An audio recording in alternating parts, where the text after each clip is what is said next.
রহিম। প্রিয় শিক্ষার্থী, সবাই কেমন আছো? আজকে আমি তোমাদের আইসিটির দ্বিতীয় অধ্যায় পড়াবো। দ্বিতীয় অধ্যায়টা কি?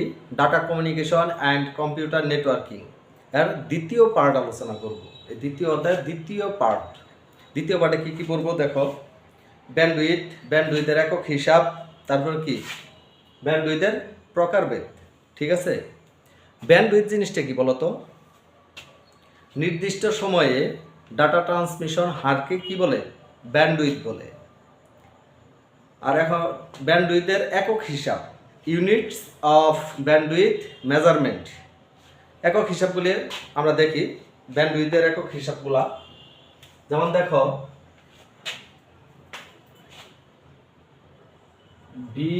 বিপিএস। বিপিএস মানে কি? Bit per second. তাহলে বিপিএস কাকে বলে? প্রতি সেকেন্ডে যে পরিমাণ ডাটা বিট স্থানান্তরিত হয় তাকে কি বলে? বিপিএস বলে, বিট পার সেকেন্ড বলে। বিটটা কি দেখো, বিটটা হলো কি বাইনারি ডিজিট। তাহলে কি বিপিএস, বিট পার সেকেন্ড। প্রতি সেকেন্ডে যে পরিমাণ বিট স্থানান্তরিত হয় তাকে কি বলে? বিট পার সেকেন্ড বলে। ক্লিয়ার? আচ্ছা, তাহলে আমরা এককগুলি দেখি সবগুলা। যেমন BPS, M B P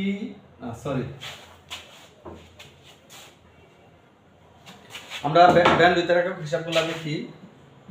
K BPS, তারপরে কি এম বিপিএস, তারপরে কি জি বিপিএস, তারপরে কি পি পিপিএস, তারপরে কি টি বিপিএস। তাহলে দেখো, বিপিএস মানে কি? Bit per second. কেবিপিএস মানে কি? Kilobit per second, megabit per second, gigabit per second, petabit per second, terabit per second. ঠিক আছে, তাহলে আমরা যদি এই এককগুলি আমরা হিসাব করি, তাহলে দেখো খুব ইজিলি। শুধু তোমরা সিরিয়ালটা মনে রাখবে। সিরিয়ালটা বিপিএস, কেবিপিএস, এমবিপিএস, জিবিপিএস, পিবিপিএস, টিবিপিএস, এই সিরিয়ালটা মনে রাখবে। শুধু এককগুলা বসাই দিলে হয়ে যাবে খুব ইজিলি। ঠিক আছে, যেমন দেখো 1 কেবিপিএস মানে কি? 1024 বিপিএস, শুধু উপরেরটা নিয়ে এসে করবা।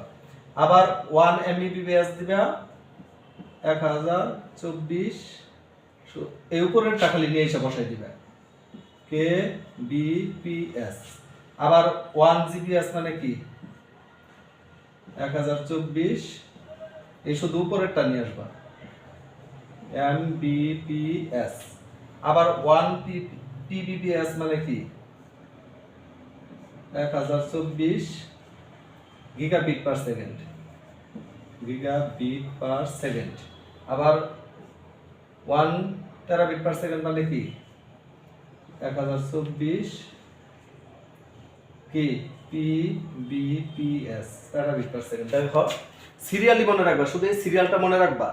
রাখার পরে দেখো 1 কেবিপিএস, 1 কিলোবিট পার সেকেন্ড মানে কি? 1024, শুধু উপরেটা নিয়ে এসে বসাই দিবা। আবার 1 মেগাবিট পার সেকেন্ড, এই জায়গাতে কি দিবা? এত উপরেটা নিয়ে আসবা কিলোবিট পার সেকেন্ড। আর 1 দিবা, এটা নিয়ে এসে করবা। আবার 1 দিবা, এই উপরেটা নিয়ে এসে করবা। আবার এটা 1 দিবা, এই জায়গাতে কি উপরেরটা নিয়ে এসে করবা। ঠিক আছে, যদি সিরিয়ালটা মনে রাখো তাহলে কি এটা একদম মনে থাকবে, এটা কোনো ভোলার কোনো ওয়ে নেই। ঠিক আছে, আচ্ছা, তাহলে আমরা এরপরে মোটামুটি কি বোঝা গেছে একক হিসাবটা। এরপরে দেখো আমরা ব্যান্ডউইথের প্রকারটা আমরা আলোচনা করব।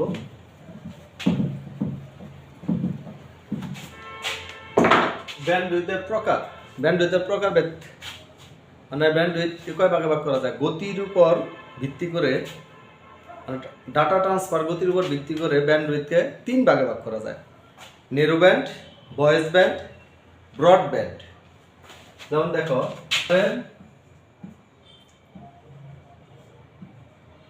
ন্যারো ব্যান্ড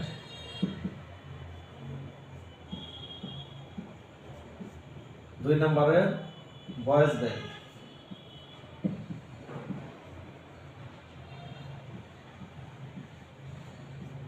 3 নম্বরে ব্রডব্যান্ড।